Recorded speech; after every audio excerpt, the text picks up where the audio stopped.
அண்மை செய்தியை பார்த்துக் கொண்டிருக்கிறோம்.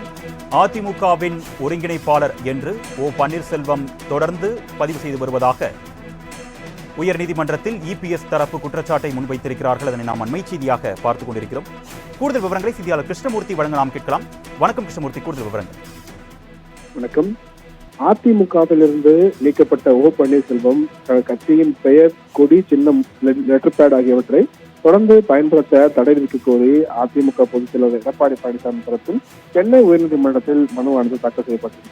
இந்த மனுவுக்கு பதில் மனு தாக்கல் செய்ய தாமதப்படுத்தியதால் அதிமுக பெயர், சின்னம், கொடி, லெட்டர் பேட் ஆகியவற்றை பயன்படுத்த ஓபிஎஸ்க்கு இடைக்கால அறிவித்து நீதிபதி உத்தரவிட்டிருந்தார்.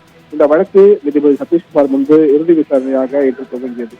அப்போது எடப்பாடி பழனிசாமி சார்பில் ஆஜரான மூத்த வழக்கறிஞர் ஓ பன்னீர்செல்வம் தனது ட்விட்டர் பக்கத்தில் தொடர்ந்து தன்னை ஒருங்கிணைப்பாளர் என்று கூறி வருவதாக குற்றம் சாட்டப்பட்டது.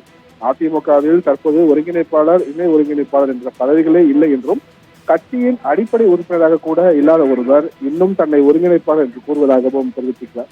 மக்களவை தேர்தல் நெருங்கும் நிலையில் கட்சிக்கு சம்பந்தமில்லாத ஒருவர் கட்சி நடவடிக்கைகளில் தலையிடுவது தேவையற்ற ஒரு குழப்பத்தை ஏற்படுத்துவதாகவும் இபிஎஸ் தரப்பில் வாதங்கள் வைக்கப்பட்டது. எடப்பாடி பழனிசாமி தரப்பு வாதம் நிறைவடைந்த நிலையில் ஓ பன்னீர்செல்வம் தரப்பு வாதத்திற்காக வழக்கின் விசாரணையை வருகிற மார்ச் 12ஆம் தேதிக்கு தள்ளி வைத்து நீதிபதி உத்தரவிட்டிருக்கிறார். அருணேஷ்,